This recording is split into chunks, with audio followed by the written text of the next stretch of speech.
Hello friends, मेरा नाम है पंकज कुमार और आज इस वीडियो में आपका बहुत बहुत स्वागत है।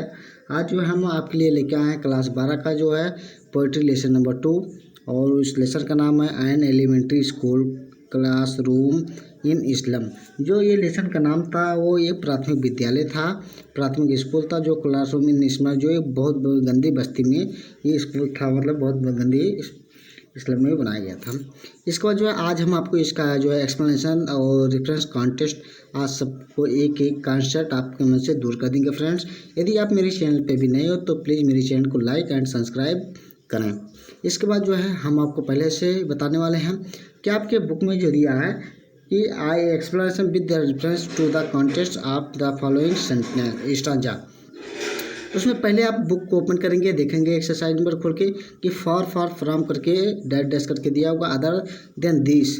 तो ये कहानी उसके बारे में पूछा था और ये an elementary school classroom in a slum में से पूछा गया था। और उसके बाद में इसका जो हम सबसे पहले रेफरेंस लिखा देते हैं और इसके बाद धीरे धीरे करके एक एक चीज़ आपको मैं बताता रहूँगा। इसके बाद जो है ये रेफरेंस लिखते हैं, these beautiful lines have been taken from the famous poem. मतलब जो ये लिखा था, ये कहा ये कवि, ये जो खूबसूरत लाइन लिखी गई थी, मशहूर कवि जो लिखे हुए थे वो कौन से लेसन से, an elementary school classroom in a slum से नामक पाठ से लिया गया था। कंपोज्ड बाई, मतलब जो लिखे राइटर थे इसके, जो लिखने वाले थे उनका नाम क्या था, स्टीफन स्पेंडर उनका नाम था। इसके बाद यहाँ तक आपको समझ में आ गया फ्रेंड्स। इसके बाद हम बात करते हैं कॉन्टेस्ट की। कॉन्टेक्स्ट में आपको धीरे धीरे करके बता दूंगा। कॉन्टेक्स्ट का मतलब व्याख्या, in this stanza the poet tells us about the miserable condition of Islam classroom and about the poor children. और कहने का मतलब इस स्टांजे में कवि ये कह रहा है कि हमें गंदी बस्तियों के बारे में, मतलब गंदी बस्तियों के बारे में, और ये बता रहा है एंड और अबाउट द पुअर चिल्ड्रन, और गरीब बच्चों के बारे में बता रहा है। इसके बाद जो है फ्रेंड्स आगे एक्सप्लेनेशन पे चलते हैं। एक्सप्लेनेशन देखेंगे इसका धीरे धीरे करके, थोड़ा थोड़ा करके हम देखेंगे।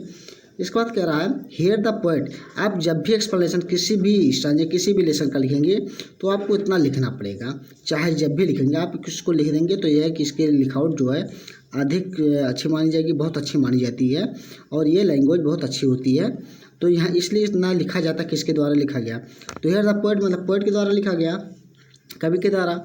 तो says he use the Islam classroom, मतलब ये कह रहा है कि जो हियर द पोएट जो कवि यह कहता है कि उसके झोपड़ी से, मतलब उसके झोपड़ी से कह रहा है use the Islam classroom and finally the children very miserable condition their face were very double no any brightness was about at their face around their face and make like dry grass. There was too also girl there whom was tall and she was sitting down her head. मतलब इसके आगे हम प्रोसेसन कर रहे हैं। इसके बाद इसकी हिंदी बताते हैं। Here the poet, कवि कहता है, कवि यह कहता है कि ह्यूज मतलब वो झुके झोपड़ी में क्लासरूम में फाइनली, और उसे बच्चे को बहुत बुरे कंडीशन में, मतलब बहुत गंदे कंडीशन में वहाँ पर पाता है। किसको, बहुत बुरे हालात में किसको पाता है, बच्चों को पाता है। फेस बेयर बेरी, और उनके चेहरे पर फीके थे, उनके चेहरे फीके थे, ब्राइटनेस उनके चेहरे क्या था, बहुत फीके थे, उनके चेहरे पर कोई चमक नहीं थी, यानी ब्राइटनेस मतलब कोई चमक नहीं थी। Was available at their face, और ये कह रहा है कि उनके सूखे बाल पर, मतलब उनके सूखे बाल पर, उनके सूखे बाल पर, और कह रहा है कि फेस मतलब उनके चेहरे, और नेक मतलब गर्दन, लाइक माने पसंद, तो यहाँ कह सकते हैं लेकिन पसंद नहीं कहेंगे, यहाँ पे लिखेंगे dry grass there was too also. मतलब ये कह रहा है कि उनके गर्दन के चारों ओर फैले हुए थे, कैसे घास जैसे फैले हुए थे। फिर क्या कह रहा है, घास जैसे फैले हो रहे हैं। उसका देयर वाज आल्सो, वहाँ एक लड़की थी गर्ल, और एक लड़की थी देयर हूँ वाज टाल, और बहुत लंबी थी, and she was sitting down here head, और वह वहाँ बैठी, सर झुकाए बैठी हुई थी। उसके बाद में इसके आगे हम चलते हैं फ्रेंड्स, देखते हैं इसके आगे क्या है। हेड के बाद में हम लेके आते हैं ए वेरी थिन बॉय, और वहाँ पर एक दुबला पतला लड़का, मतलब ये दिन पर लाइक प्रॉपर, मतलब वहाँ एक बहुत दुबला पतला लड़का था। उसके बाद में देखेंगे आल्सो, और their whose eyes were small rats eyes, there was also one more boy who was suffering hostel.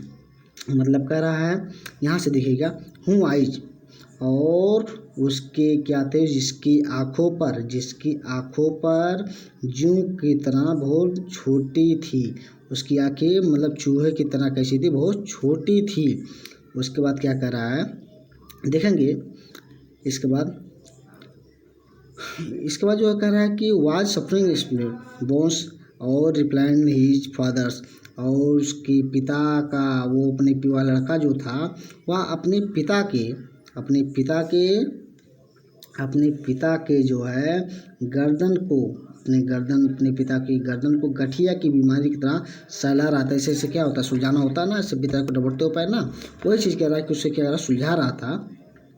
और कह रहा है कि the class a very low, और वह क्लास में रोशनी बहुत कम थी, हुच हार्मेड द आइज, और जिस हार्मेड आइज एट बुक, और उसकी आँखें क्या थी, उसकी आँखों को नुकसान पहुँचाती, जिससे आँखों को क्या करती, नुकसान होता था। और एट बुक मतलब साइड वन लवली, और वहाँ पर एक लड़का बैठ कर क्यूट, मतलब एक लड़का बहुत सुंदर था, विजिटिंग बॉय, और बैठा हुआ था लड़का, was sitting home was seeming the कोयली प्लेइंग, और वह एक गिलहरी को खेलते हुए देख रहा था। इसके बाद जो है दूसरा स्टांजा जो हम आपको जल्दी दिला देंगे दूसरे स्टांजे पर। और इसके बाद फ्रेंड जो है ये आपका जो पहला स्टांजा कंप्लीट हो चुका है। इसके बाद जो हम दूसरा स्टांजा आपको जल्दी दूसरे पार्ट 2 में आप पा जाएंगे। इस स्टांजे का जो है दूसरा जो क्वेश्चन दिया है कि ऑन और क्रीम और स्टार्स ऑफ वुड्स, ये मैं दूसरे पैराग्राफ में दूसरे स्टांजे में पार्ट 2 करके वीडियो बना रहा हूँ, उसमें आप इसका एक्सप्लेनेशन, रेफरेंस और कॉन्टेक्स्ट पा जाएंगे फ्रेंड। जय हिंद, जय भारत।